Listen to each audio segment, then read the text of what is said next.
Sir ACP साहब बता रहे थे आप रिटायर होने वाले हो। कब है आपका लास्ट वर्किंग डे? आपके लास्ट वर्किंग डे से एक दिन के बाद। मतलब नहीं हो रहा है। अच्छा भैया, एक काम करो, मैं बाहर जाता हूँ और तुम जो है ना एक एक करके सामान मुझे बाहर पकड़ाओ, तो पता करते हैं कि कौन से सामान में फेरोमेन है। ठीक है सर। ये पकड़ेंगे आप, जरा रख लीजिए थोड़ी देर के लिए। दिखेगा ना बाहर? दिखेगा। मधुमक्खी है इसके लिए कह रहा था। अभिजीत हो तुम। हाँ ये पूर्वी है। हाँ ये दया। अरे दिख रहा है सर। सामान। चलिए चलिए चलिए, संभाल के सर, संभाल के। हाँ चलिए सर।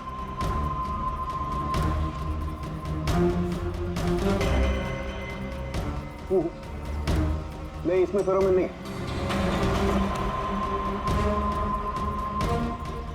अरे सर संभल के। अरे कुछ नहीं, जिसमें फेरोमोन होता है उसी पर अटैक करती है।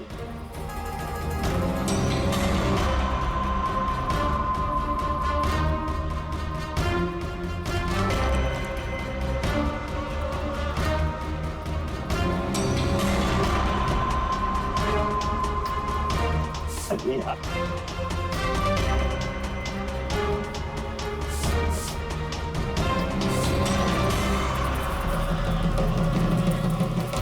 हरकत हुई, देखो देखो अटैकिंग मूड में आई है ये मधुमक्खी, देखो। सर किसी ने राज के परफ्यूम में फेरोमोन मिलाया। अरे यार, ये मधुमक्खी ने मुझे काटा ना। सर आप निकलो यहाँ से। अरे यार, अरे पानी में जाओ, पानी में। पानी किधर है? अरे सामने उतर सर। अरे उधर कुआं है सर, जाओ ना। कुएं में घुस जाओ। अरे सर निकलो यहाँ से, जाइए सर।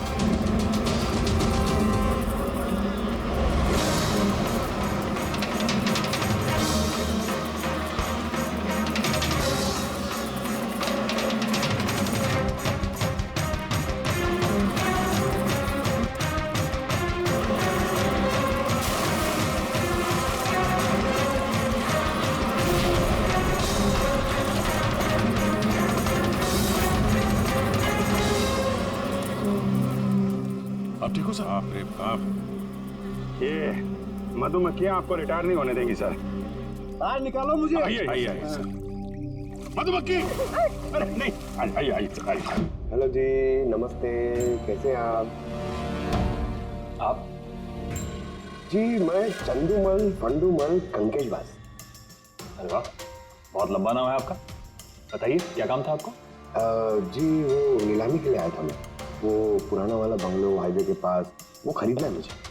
सर ऐसे नहीं खरीद सकते हैं सर, उसमें नीलामी होगी तभी वो जो जीतेगा वही खरीद सकता है। अरे तो पैसा लगाएगा ना, मैं पैसा लगाएगा। देखिए अब टाइम नहीं बचा है, सिर्फ 15 मिनट बचे हैं, आप लेट हो गए। अरे क्या बात कर रहे हैं सर, 15 मिनट में क्या क्या हो जाता है। ये देखिए ना, मैं तो ये बेड का लिफाफा भी लाया हूँ, ये देखिए। राकेश इधर रजिस्टर लेकर आ।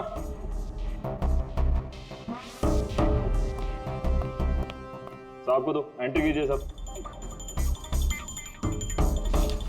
हाँ यहाँ पर एंट्री कर दीजिए। अच्छा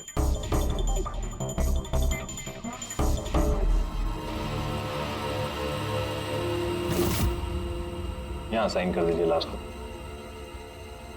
गुड, लाइट। अच्छा, वेरी गुड, ये तो अच्छा हो गया सर। वो बंगले का चाबी? और मजाक कर रहे हैं? अरे चाबी ऐसे थोड़ा ना मिलती। अरे भाई बोली लगेगी, नीलामी होगी, उसके बाद जो जीतेगा उसको मिलेगा। भाई क्या बात कर रहे हैं आप?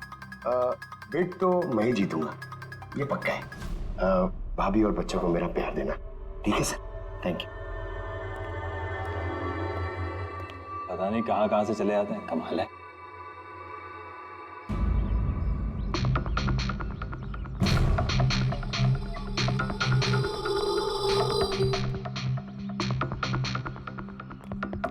क्या भाई साहब काम हुआ? सर ये देखिए, चंदूमल फंडूमल कंकेशवास का कमाल। उठ जाओ पंकज। 12 में से 2 लोग हैं जिन्होंने दोबारा बोली लगाई है इस मकान को खरीदने के लिए, हेमंत और रोशन। मतलब खूनी इन्हीं दो में से कोई हो सकता है। और वो जो कोई भी है, इस बार भी इस मकान को हथियाने के लिए किसी भी हद तक जा सकता है। कहाँ है तू? तेरी कितनी हिम्मत!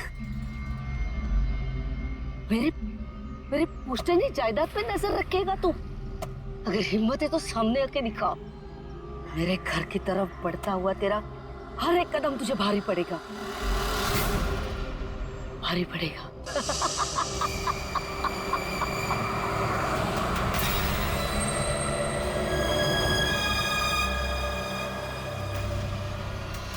यार यहाँ पे तो कोई भी नहीं दिख रहा, किससे पूछूं? इतना घना जंगल है, कोई साइन बोर्ड भी नहीं है यहाँ पे।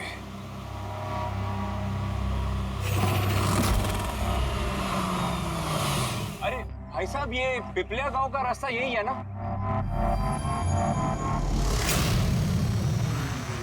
अरे सुनो ना भाई साहब, अरे बड़ा अजीब आदमी है।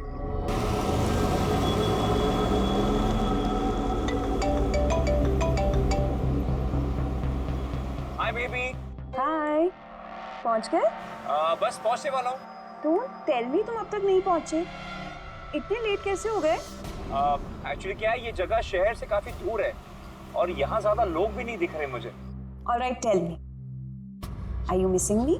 Of course. अरे पूछने वाली क्या बात है। अच्छा तुम एक काम करो, जल्दी जल्दी ये सारी फॉर्मेलिटीज खत्म कर लो, अपनी सारी कागजी कार्रवाई एंड ऑल दैट। उसके बाद मे बी नेक्स्ट फ्लाइट से I can come and join you in India. What's it? Great, that's good news.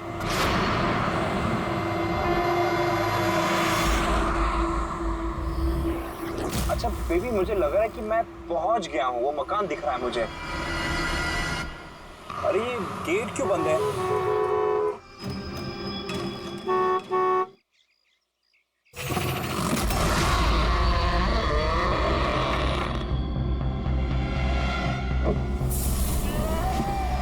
जी राय रंजीत के मकान में जा रहे हो? हाँ। मत जा, मत जा, वो तेरी जिंदगी की सबसे बड़ी गलती होगी। मत जा, मत जा। लेकिन आप कौन हो? मैं तुम्हारी मौत, तुम्हारी मौत।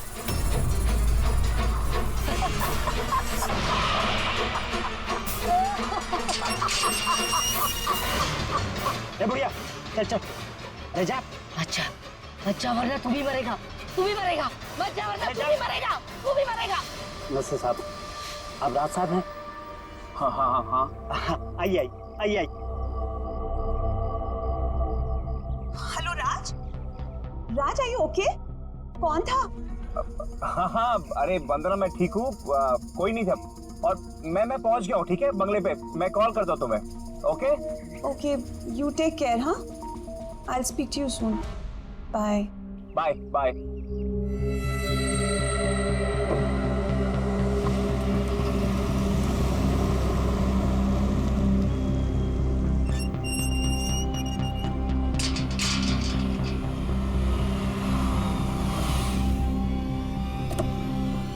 आइए साहब।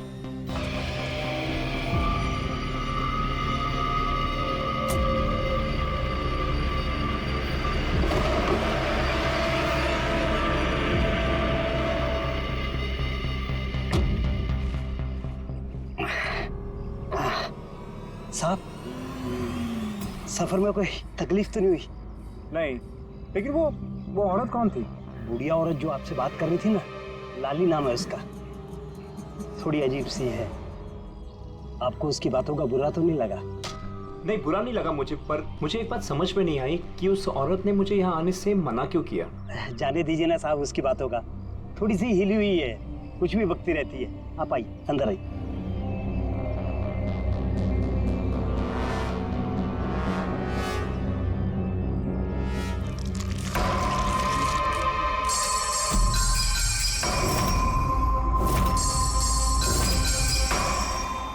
ये आदमी तो मुझे बीच रास्ते में मिला था। आप, उसका नाम कमल है, यहाँ का माली। हमने सोचा अब आप यहाँ पर रहने वाले हैं तो क्यों ना बगीचे के जो रंग बिरंगे फूल हैं फिर से खिल उठाएं। अच्छा, आइए साहब।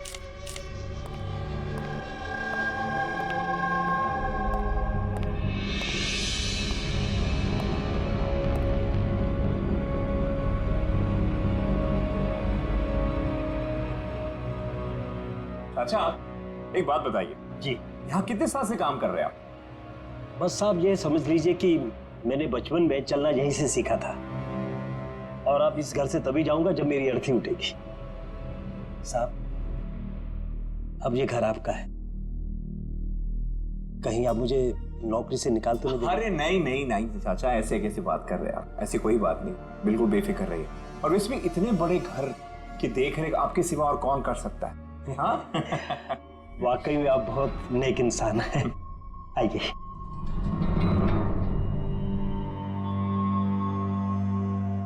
साहब ये है आपका रूम, वॉशरूम उधर है, आप फ्रेश हो जाइए, तब तक मैं आपके लिए खाने पीने का बंदोबस्त करता हूँ। ठीक है। ठीक है साहब।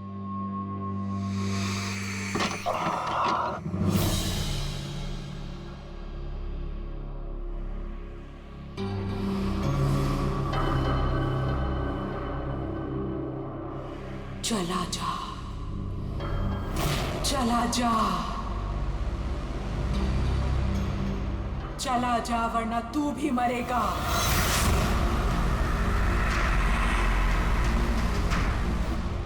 कौन?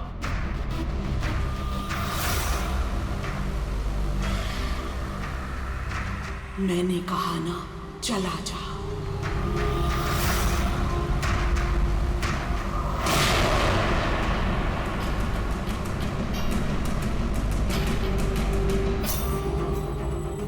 कौन है?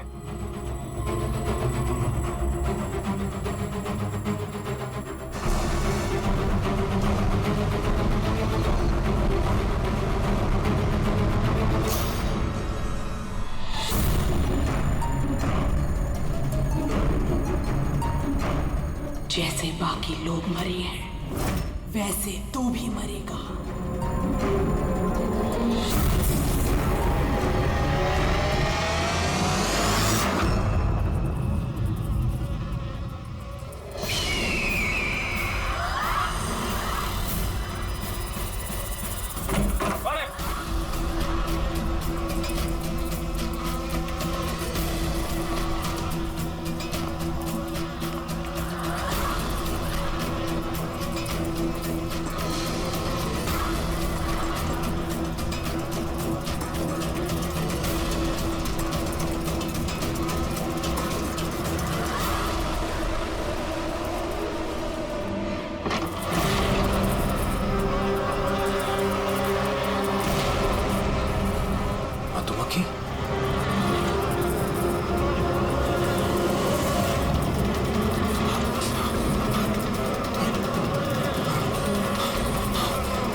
प्रद्युमन प्लीज। हाँ जरा शांत हो जाइए, कौन बोल रही है?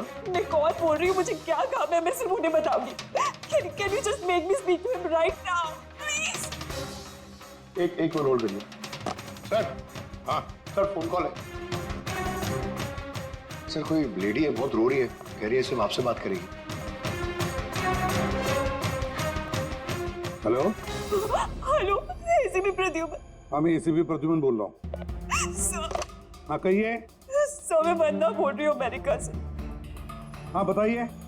सर मेरे साथ बहुत बहुत बहुत बुरा हुआ सर। क्या हुआ आपके साथ? सर मेरे फियांसे राज इंडिया गए थे पुश्तैनी मकान खरीदने। सर मधुमक्खियों के काटने से उनकी मौत हो गई। क्या? अच्छा तो बताइए मैं क्या कर सकता हूँ आपके लिए? सर लेकिन मुझे लगता है कि उनकी मौत मधुमक्खियों के काटने से नहीं हुई। इनफैक्ट उनका मर्डर हुआ है। He's been killed। तो ऐसे क्यों लगता है आपको कि उनका खून हुआ है? सर वो जब प्रॉपर्टी खरीदने के बाद कागजी कार्रवाई के लिए जा रहे थे तो तब कब क्या हुआ? सर मैंने साफ साफ सुना था, राज को कोई औरत धमका रही थी। कौन थी वो औरत? No sir, I have no clue. जरा एक बात बताइए, क्या आपके राज की यहाँ इंडिया में किसी के साथ कोई दुश्मनी थी, कोई झगड़ा वगड़ा हुआ था? नहीं सर, राज की किसी के साथ कोई एनिमिटी, कोई दुश्मनी नहीं थी। इनफैक्ट राज तो इंडिया में किसी को जानता ही नहीं था। तो फिर कौन कर सकता है ये? कौन जान ले सकता है राज की? क्या आपको किसी पर शक है? नहीं सर, कोई शक नहीं। सर राज तो एक नेक काम करने जा रहे थे। कैसा काम? He wanted to start an orphanage. सिर्फ एक अनाथ आश्रम खोलना चाहते थे वो। वाकई नेक काम है, लेकिन किससे खरीदने वाले थे मकान वो? सब मकान तो वो ऑलरेडी खरीद चुके थे गवर्नमेंट से नीलामी के बाद। वो सर इंडिया कागजी कार्रवाई के लिए गए थे। देखिए, एक काम कीजिए, सारे के सारे डिटेल मुझे भेज दीजिए, मैं आपकी पूरी की पूरी मदद करूंगा, ठीक है? सर मैंने सीआईडी के बारे में बहुत सुना है। सर मुझे भी जस्टिस मिलेगी ना? वंदना जी, मैं आपसे वादा करता हूँ, आपको पूरा का पूरा इंसाफ दिलाएंगे हम, और जिसने भी आपके राज के साथ बुरा किया है उसे हम सजा दिलवाएंगे। वंदना, उसका मंगेतर राज अमेरिका से इंडिया आता है मकान खरीदने, अनाथ आश्रम चलाने, और राज की मौत होती है मधुमक्खी के काटने से। इंटरेस्टिंग।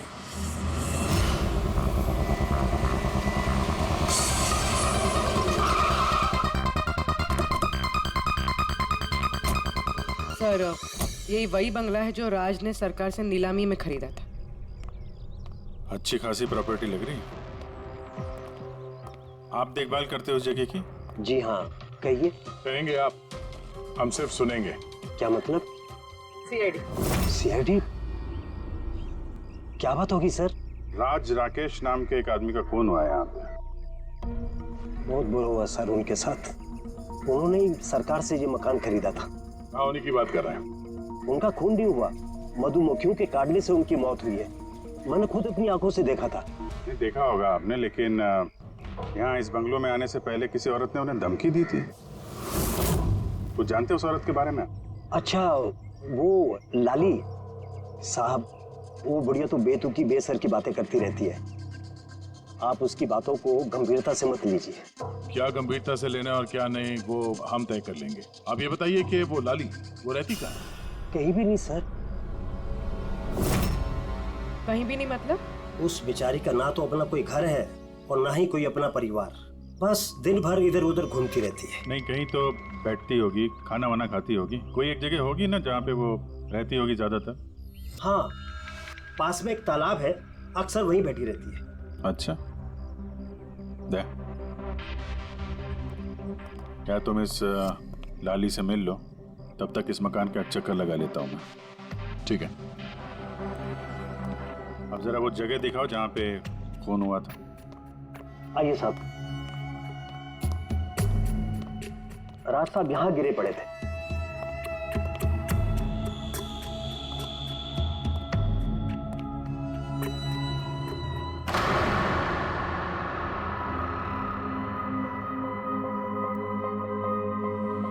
पहले मधुमक्खियों ने राज साहब को मारा, फिर वो खुद मर गए।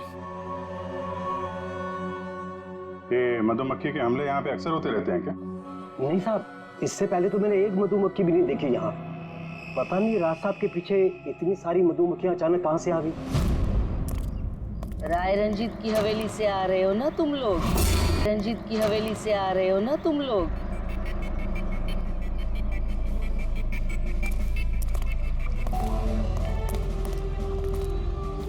क्या कहा आपने? राय रंजीत के मकान से लौट रहे हो? आप कौन है? क्यों गए थे वहां? अपनी मौत को दावत देने गए थे? सर लगता है ये लाली है। आप लाली हो ना? हाँ, तुम्हें किसने बताया? तुम्हें राय रंजीत के जासूसों ने यहाँ भेजा? हाँ, उन्होंने ही भेजा है ना यहाँ पे। कौन कौन राय रंजीत? सांप था वो, सांप। उसने मेरी दादी को धोखा दिया, उन्हें अपने ही घर से धक्के मार के निकाल दिया। निकालो इसे बाहर। छोड़िए मुझे, मुझे मेरे घर से मत निकाल, मुझे मेरे घर से मत। शर्म आनी चाहिए तुम्हें रंजीत, तुम अपनी खुद की भाभी को घर से बाहर निकाल रहे हो। कम से कम अपने भैया का तो लिहाज किया होता। अरे उनका क्या लिहाज करना, उन्होंने खुद ही तो अंगूठा लगाकर ये घर मेरे नाम किया है। तूने उन्हें शराब पिलाकर धोखे से अंगूठा लगवाया था। अब क्यों किया, कैसे किया, इस गहराई में जाने से क्या फायदा। समझने वाली बात तो ये है कि ये मकान अब मेरा है और तू सड़क पर आ गई है। चलो निकालो इसे यहाँ से। तेरे हिस्से में ना सिर्फ घर नहीं आया है, एक मकान आया है, एक ऐसा मकान जिसके हर कोने में मेरी बदुआएं गूंजेगी। मैं तुझे श्राप देती हूँ, सिर्फ तू ही नहीं, इस घर का जो भी मकान मालिक बनेगा वो जिंदा नहीं बचेगा। मौत का खेल होगा यहाँ, मौत का खेल। अब तक कितने लोग मरे? वो सब लोग मर गए जिन्होंने वो मकान खरीदना चाहा। तुम लोग वो घर मत खरीदना, तुम भले लोग लग रहे हो, वरना तुम्हारी बीवी विधवा हो जाएगी।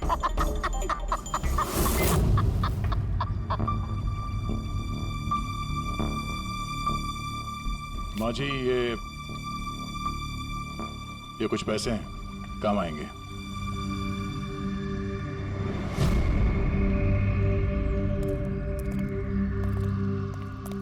सर, लगता नहीं है इसका राज की मौत में कोई हाथ है। ये तो खुद बेचारी सदमे और विश्वास में लग रही है।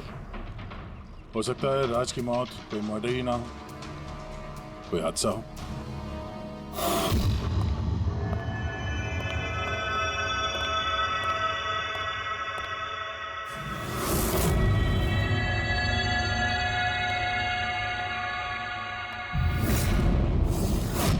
अरे ये कमरा खुला कैसे है?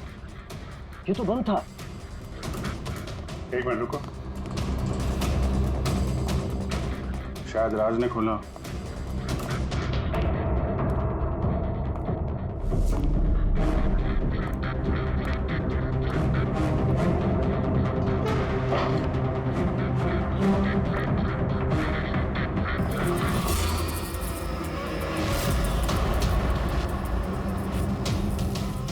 ये है तो छत्ता यहाँ पे। इधर आओ। जी सर। ये है मधुमक्खी का छत्ता। अरे मैं पहली बार देख रहा हूँ साहब। तो ये राज यहाँ इस स्टोर रूम में क्या करने आया था? साहब शायद बंगलो देखने आए होंगे। अच्छा, और उस वक्त तुम खाना लेने गए थे? जी सर।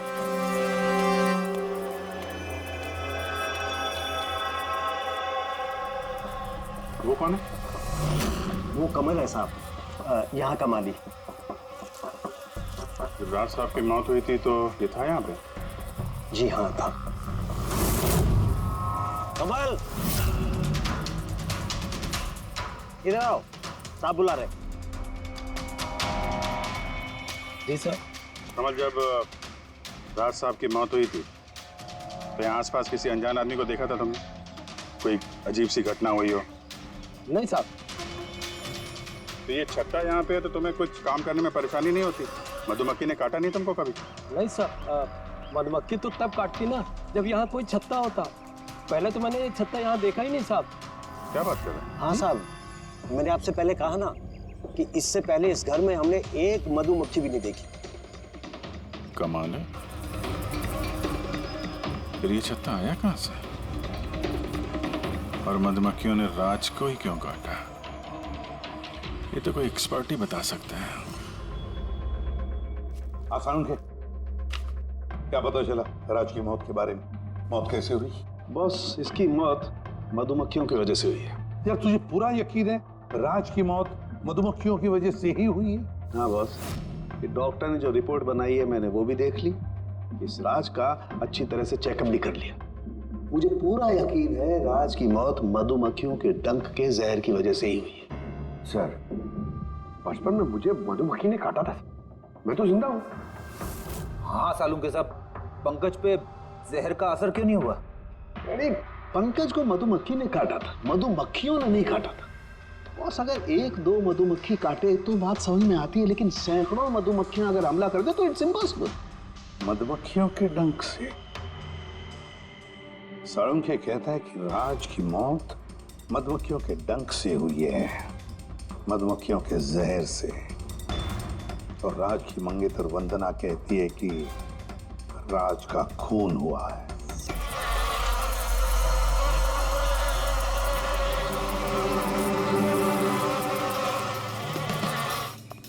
100% इस छत्ते को बाहर से लाकर यहाँ पर लगाया गया। मधुमक्खी के छत्ते को किसी और जगह से लाके किसी और जगह लगाया जा सकता है? इतना आसान है? इतना मुश्किल भी नहीं है। शहद के व्यापार के लिए अक्सर ऐसा किया जाता है। आप बता सकते हैं कितने दिन पहले इस छत्ते को यहाँ पे लगाया गया? ज़्यादा दिन नहीं, लगभग 2-3 दिन। सर अगर मान भी ले कि खूनी ने ये छत्ता यहाँ पर इसलिए लगाया था कि वो राज को मार सके, लेकिन उसे कैसे पता था कि ये मधुमक्खियाँ राज पे ही हमला करेंगे, किसी और पे नहीं? मधुमक्खियाँ बिना वजह किसी पे भी डंक नहीं मारती, क्योंकि डंक मारने के बाद उनकी खुद की भी मौत हो जाती है। तो ऐसी क्या चीज़ है जो उन्हें उत्तेजित करती है अटैक करने के लिए? देखिए, जब उन्हें लगता है कि सामने वाले इंसान से उन्हें कुछ खतरा है। अच्छा केदार साहब, ऐसा हो सकता है क्या कि मधुमक्खियों को ट्रेन किया जा सके कि वो किसी एक आदमी पे हमला करें? कैसी बातें करते हैं अभिजीत साहब, ये मधुमक्खियाँ शार्प शूटर नहीं कि कोई भी इन्हें कह दे कि फला फला को डंक मारकर आ जाए। अच्छा, आपने अभी भी कहा कि ये मधुमक्खी किसी को काटने के बाद ये खुद भी मर जाती है, तो ऐसी क्या मजबूरी है कि वो किसी को काटती है? जरा डिटेल में समझाएंगे? मधुमक्खी जब भी किसी को डंक मारती है तो फेरोमोन नाम का एक गंध छोड़ती है, जिससे कि बाकी मधुमक्खियां सचेत होकर सब मिलकर उस पर हमला कर देती है। इसीलिए मैंने पहले भी कहा था, मधुमक्खियां बिना वजह किसी पे भी हमला नहीं करती। जरूर राज ने मधुमक्खी के छत्ते के साथ कुछ छेड़खानी की होगी। सर खूनी को कैसे पता था कि राज इस छत्ते के साथ छेड़खानी करेगा? कहीं ये मौत वाकई हादसा तो नहीं? नहीं पूर्वी, राज के आने के ठीक 2 दिन पहले इस छत्ते को यहाँ पे लगाना ये कोई संयोग तो नहीं हो सकता। सर राज की मौत के बाद ये घर वंदना के नाम हो जाएगा, कहीं सबके पीछे वंदना तो नहीं? वंदना इंडिया कब आ रही है? What nonsense! How could you even think like that? आप ऐसे कैसे सोच सकते हैं कि राज की मौत के पीछे मेरा हाथ हो सकता है? और फर्ज कीजिए कि राज की मौत के पीछे मेरा हाथ था, तो मैं आप लोगों को फोन क्यों करती? पुलिस तो ऑलरेडी ये केस क्लोज कर चुकी थी ना। देखिए, हम सिर्फ पूछ रहे हैं। वैसे राज जी के बाद ये मकान किसके नाम पे है? I don't know. राज ने गवर्नमेंट से मकान खरीदा था, तो शायद गवर्नमेंट को वापस मिल गया। मुझे अभी तक कोई नोटिस नहीं है। हाल फिलहाल में राज का किसी के साथ कोई झगड़ा हुआ था? I have already told you that. राज एक नेक दिल इंसान थे और उनका किसी से दुश्मनी होना was impossible. अगर मुझे पता होता कि राज की नेक दिली उनकी जान ले लेगी तो मैं उन्हें कभी इंडिया आने ही नहीं देती। ये अनाथ आश्रम खोलने का ख्याल राज जी के दिमाग में कैसे आया? राज खुद अनाथ थे, इसलिए वो दूसरे अनाथ बच्चों की फीलिंग समझते थे। वो अनाथ बच्चों को घर जैसा माहौल देना चाहते थे, और जैसे उन्हें पता चला कि गवर्नमेंट ये मकान नीलाम कर रही है, तो राज ने सबसे ऊंची बोली लगाकर ये मकान खरीद लिया। तो कहीं इस राज की मौत का कारण ये घर तो नहीं है? हो सकता है कोई और भी इस घर को खरीदना चाहता था, राज बीच में आ गया इसलिए। What? कोई इतना नीच कैसे हो सकता है? इस दुनिया से इंसानियत उठ गई है क्या? इंसानियत है वंदना जी, इंसानियत है, लेकिन कुछ लोग हैं जो इंसानियत में जहर घोलने पे तुले हुए हैं। पता करते हैं किस किसको दिलचस्पी थी इस प्रॉपर्टी में। देखिए सर, मैं आप लोगों को नहीं बता सकता हूँ कि राज जी के अलावा किन किन लोगों ने इस नीलामी में हिस्सा लिया था। सॉरी। क्यों नहीं बता सकते? देखिए, ये सरकारी सर इंफॉर्मेशन है, ऐसे किसी के साथ शेयर नहीं कर सकता हूँ मैं। हम भी तो CID का ही काम कर रहे हैं। हाँ, वो सब ठीक है, लेकिन क्या है कि अगर सरकारी नोटिस मिल जाए तो मैं ये आपको इन्फॉर्मेशन दे सकता हूँ, उसके बिना नहीं दिखा सकता सर। तो नोटिस मिल गया। आप खुश हैं? आप देखिए, अगर काम कायदे से होता है तो अच्छा लगता है। हाँ ठीक है, ये लीजिए, ये लीजिए। कुल मिलाकर सर 12 लोग थे जो इस बंगलों को खरीदना चाहते थे सर। सर इस बंगलों के पास एक्चुअली सरकार एक हाईवे बना रही है, इसलिए सब लोग बढ़ चढ़कर बोली लगा रहे हैं और हर कोई इस बंगलों को खरीदना चाहता है। अच्छा, ये राज जी की मौत के बाद अब ये मकान किसको मिलेगा? देखिए, राज जी ने कागजी कार्यवाही पूरी नहीं की थी, इसलिए नीलामी अब दोबारा से होगी और जो विजेता होगा उसको ये बंगलो मिल जाएगा। आई सी। और ये नई नीलामी कब होगी? देखिए सर, अभी उसकी डेट तो तय नहीं है सर, लेकिन आपको एक बात और बताना चाहूंगा सर कि राज्य से जितने भी बिल्डर्स थे वो काफी भड़के हुए थे, काफी नाराज थे, क्योंकि उन्होंने सबसे ज्यादा बोली लगाई थी।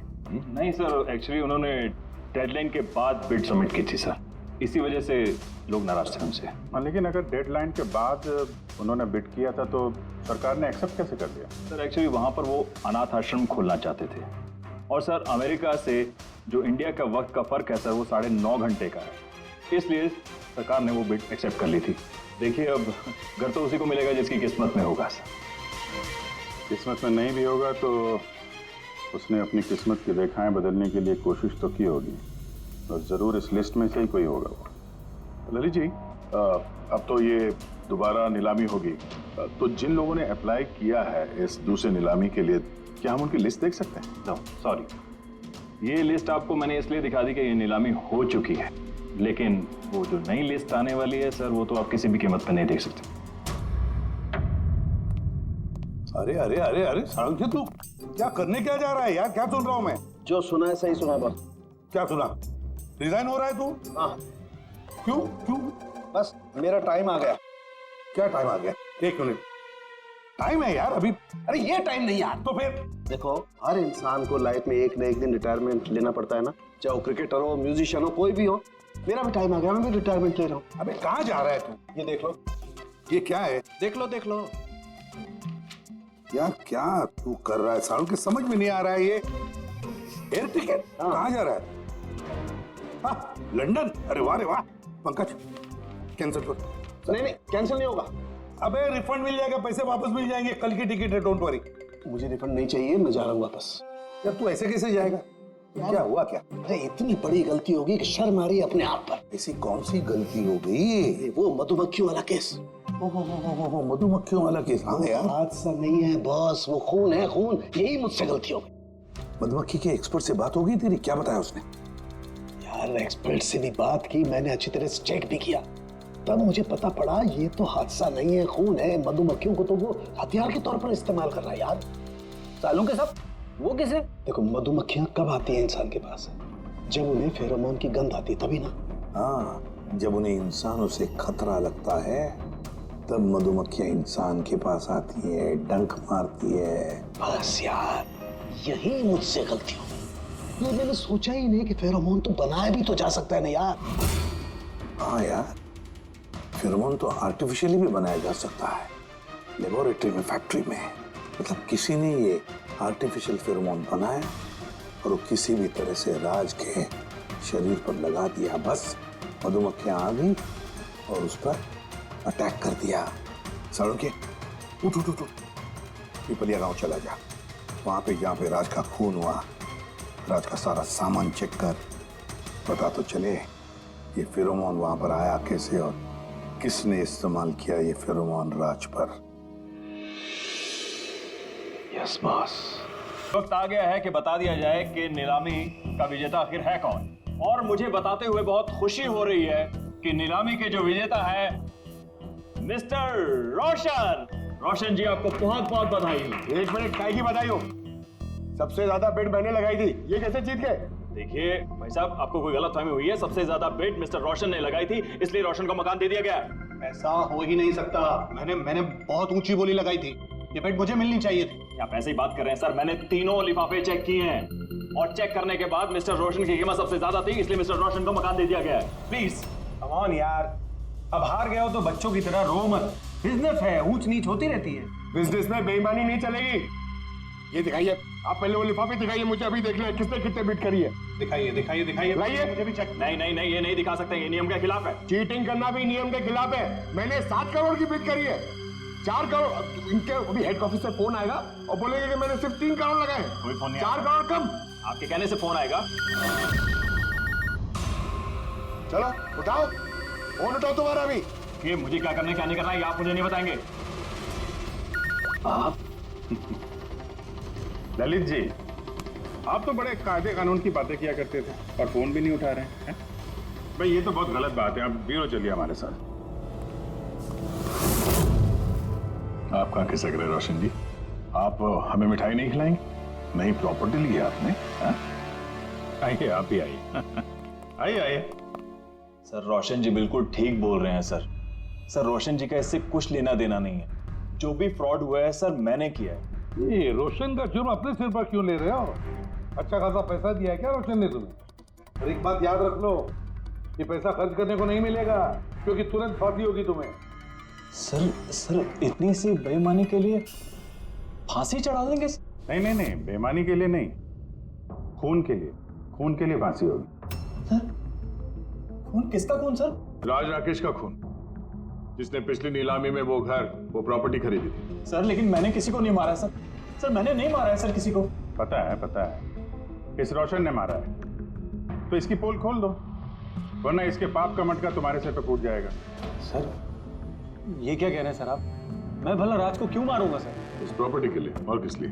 क्या कह रहे हैं आप सर? सर मैं मानता हूं कि मैं ललित के साथ मिलकर नीलामी में छोटी मोटी हेरा फेरी करता था, पर सर एक प्रॉपर्टी के लिए किसी का मर्डर थोड़ी कर दूंगा मैं। मतलब तुम्हारे कहने का मतलब है तुमने ये खून नहीं किया? नहीं सर। चल ठीक है, पूर्वी जरा परफ्यूम लाना।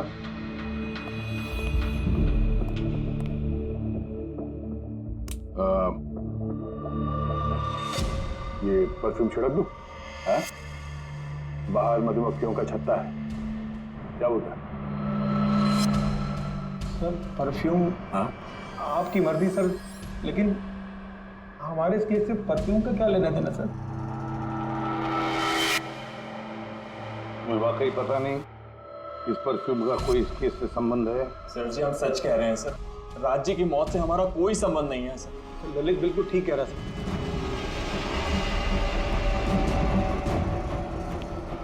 अगर ये खून रोशन ने नहीं किया तो फिर बचता है वो वही एक।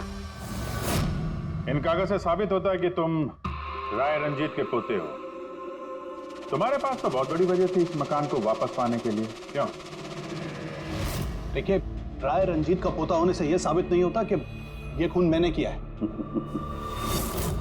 हेमंत जी, खूनी कभी कभी अपने जुर्म के सबूत अपने साथ लेकर चलता है, जैसे तुम। मैं समझा नहीं, मैं समझाता हूं कि ये रहे सबूत। कमाल है सालू के साहब, सेफ्टी सूट पहनने के बावजूद भी आप दोनों को मधुमक्खियों ने काटा। हाँ, कभी कभी सेफ्टी सूट पहनने के बाद भी मधुमक्खियां डंक मार सकती हैं, और फिर मधुमक्खी के छत्ते को इधर से उधर ले जाने में तो और भी ज्यादा अटैक हो सकता है, नहीं? ठीक, देखिए वो दरअसल बहुत हो गया हेमंत, तुम्हारी बेगुनाही का और भी कोई सबूत चाहिए? जी नहीं, मैंने ये सब किया था। जब राज बंगले में घुसा तब मैं वहीं था, और मौका देखकर मैं बंगले में घुस गया था। मैंने परफ्यूम की बोतल के अंदर फेरोमोन मिला दिया। उसके बाद राज को आवाज से डिस्ट्रैक्ट किया, मधुमक्खी के छत्ते तक लेकर गया, और उसके बाद का काम मधुमक्खियों ने कर दिया था।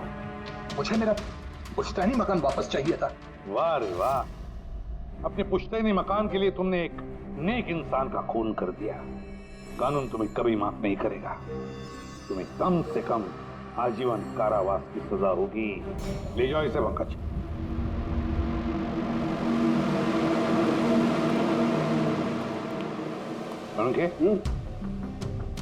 केस खत्म, रिटायर हो सकता है तू। मुझे रिटायर होना ही नहीं है। कल तक तो बोल रहा था रिटायर करूँ। वो कल की बात थी। भगवान, मतलब पीछा तो नहीं छूटने वाला इस आदमी से अपना। हाँ, पीछा नहीं छूटने वाला है, किसी का किसी से नहीं। मुझे तुम्हारे बिना चैन नहीं और तुम्हें मेरे बिना चैन नहीं। ये लीजिए, सरकार ने बंगलो अब राज से आपके नाम करने का निर्णय लिया है। उम्मीद है कि अब आप मिस्टर राज के अनाथ आश्रम खोलने का सपना पूरा कर पाएंगे। राज के जाने के बाद मेरी लाइफ का यही मकसद रह गया है, उसका आखिरी सपना पूरा करना। But thank you so much Raj को जस्टिस दिलाने के लिए। हमने जो कुछ भी किया वो तो हमारा फर्ज था। आपको और कोई मदद की जरूरत हो तो हमें जरूर याद करिएगा। कभी कभी आते रहिएगा, उन बच्चों को भी आपसे इंस्पिरेशन मिलेगी। ये भी कोई पूछने की बात है?